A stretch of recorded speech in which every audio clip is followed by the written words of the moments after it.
I love creating a launch-specific lead magnet as the value. So this is some kind of freebie that they get as a return for handing over their email address, and it's strategically tied into the offer that you are launching.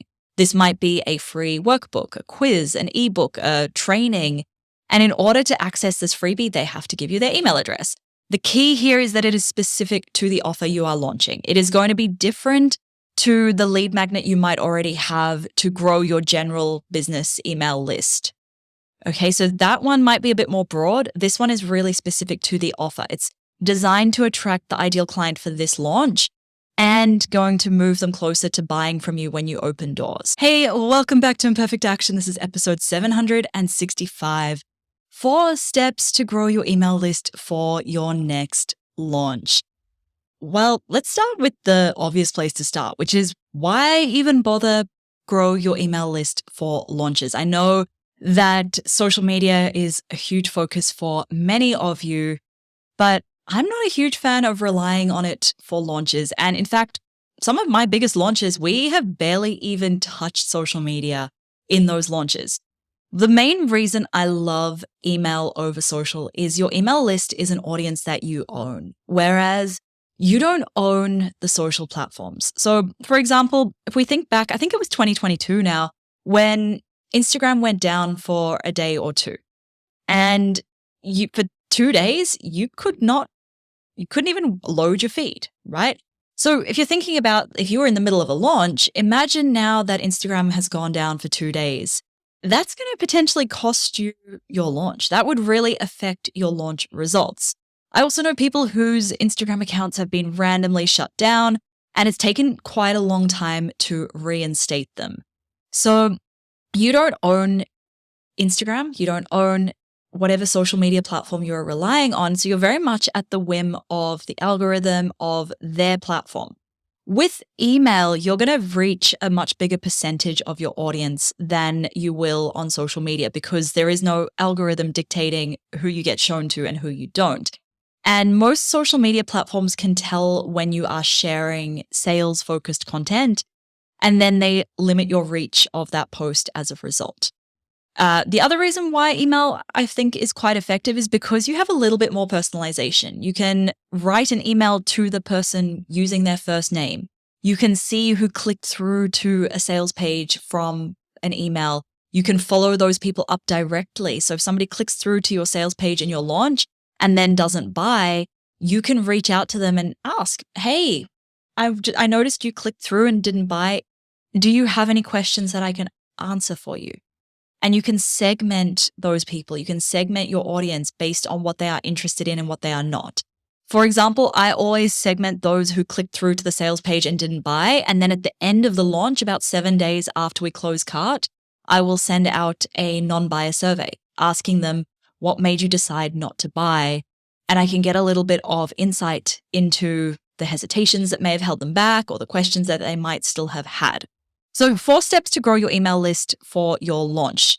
Step 1, get clear on the ideal client and why they are joining your list. You want to fill your email list with the right people, not just as many people as possible, because a small list of the right people is going to convert a lot better in your launch than a massive list of the wrong people. And we want to think, why are they signing up? Now, if you're giving the call to action of join my email list or sign up for my newsletter, that's not really compelling. It's not really speaking to what's in it for them, and their inboxes are full. They're probably thinking, well, I don't want to just get another random newsletter in my inbox. So instead, we want to give some value. We want to lead with the value. What value are they getting by handing over their email address? I love creating a launch-specific lead magnet as the value. So this is some kind of freebie that they get as a return for handing over their email address, and it's strategically tied into the offer that you are launching. This might be a free workbook, a quiz, an ebook, a training. And in order to access this freebie, they have to give you their email address. The key here is that it is specific to the offer you are launching. It is going to be different to the lead magnet you might already have to grow your general business email list. Okay, so that one might be a bit more broad. This one is really specific to the offer. It's designed to attract the ideal client for this launch and going to move them closer to buying from you when you open doors.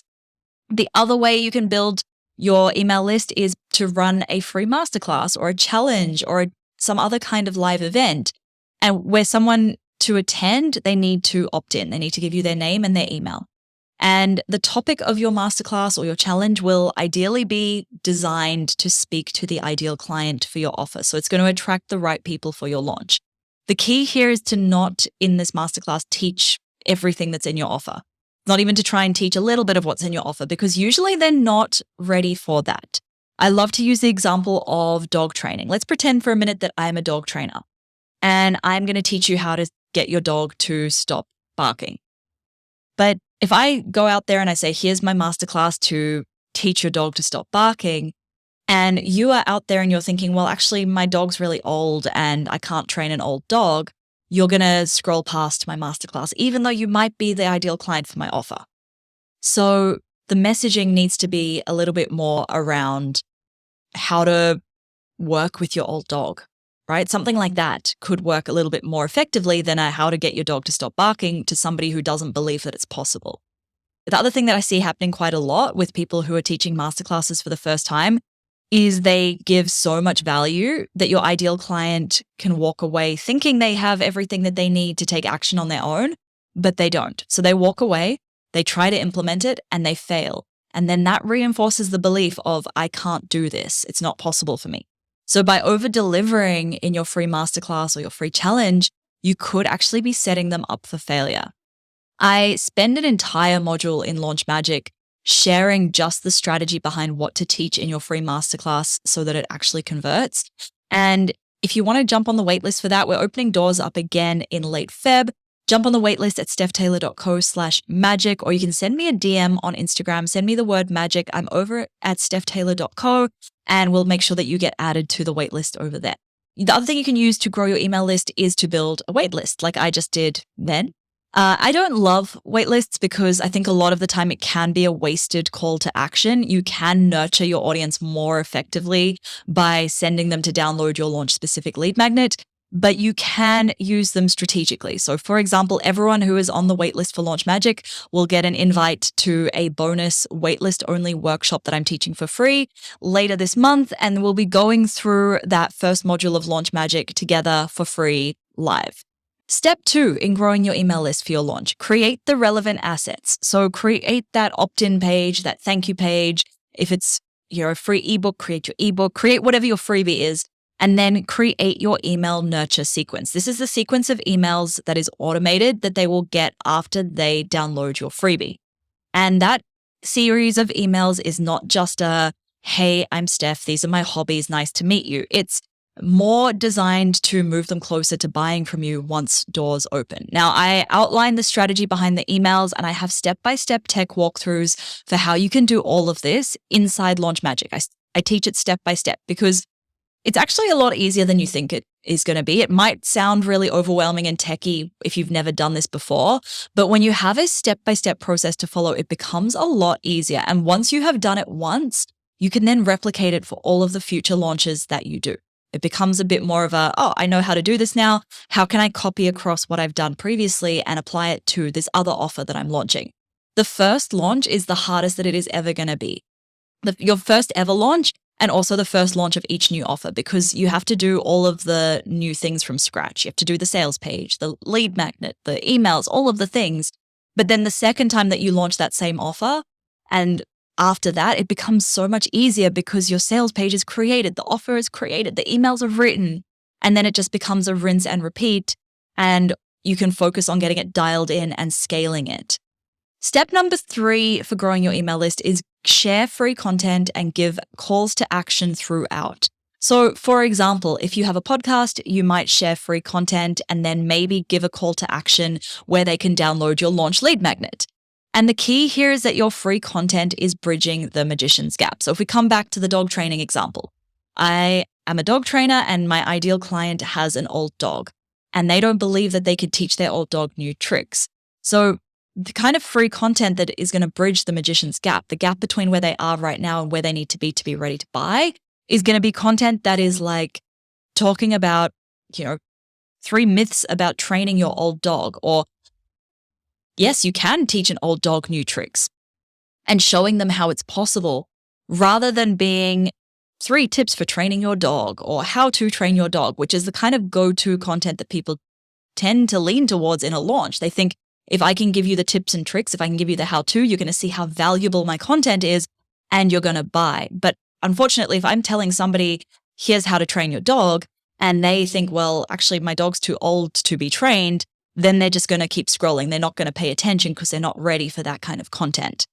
And then the free lead magnet that you give them, that's the next step for them to take action and to keep learning from you.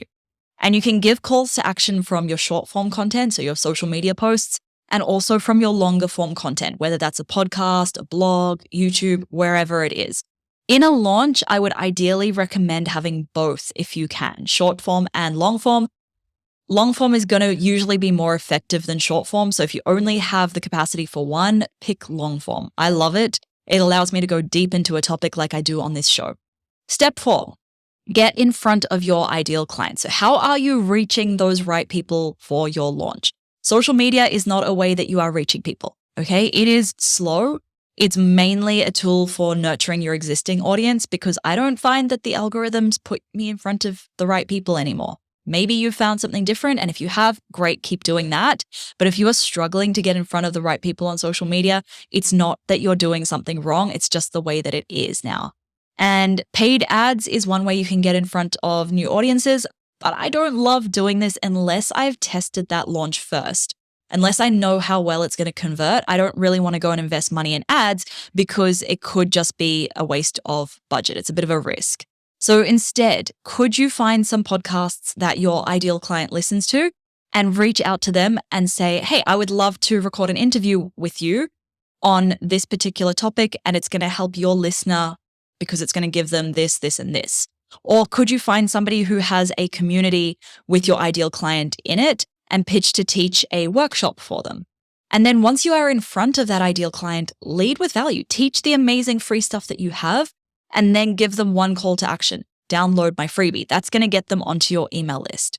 Now, all of this that I've talked about in this episode, the 4 steps, I teach this step by step. I teach all the tech and I teach all the strategy behind what to include in your launch lead magnet, in your free content, so that it not only gets people to sign up for your email list, but it also moves them closer to buying from you. I teach all of that inside Launch Magic. So if you are ready for a sustainable, successful way to sell your offer, I would love for you to join me in our next round of Launch Magic, where you will create that rinse and repeat launch strategy to make more sales of your courses, programs, and memberships. I only run it twice a year and doors open again on 22nd of Feb. And like I mentioned, I am running a bonus free workshop for waitlist members only. In that bonus workshop, I teach Module 1, all of Module 1 live, free. But you need to be on the waitlist to get the invite, and you do need to show up live to watch the workshop. To get on that waitlist, head to stephtaylor.co/magic or send me an Instagram DM. I'm there at stephtaylor.co. Send me the word magic and I will make sure that you get onto the waitlist. So there you have it. 4 steps to build your list for a launch. Get clear on that ideal client and why they are joining. Create a freebie for them to join is part of that. Create those relevant assets. Share that free content and give them those calls to action, and then get in front of that ideal client. Now, if you've learned anything from this show in this episode or in any previous episodes, please take 30 seconds to leave a quick rating and a review. It means a lot to me. It means a lot to my team because a lot of work goes into producing these episodes, a lot of work behind the scenes. It's not just hitting record and then me talking for 15 minutes. There is a lot of extra work that you don't see. So we do really appreciate it when you take a little bit of time, just 30 seconds, to leave a quick rating, review, tell us what you enjoy about the show, and we will read every single one of them. Thank you so much for listening. Catch you next time.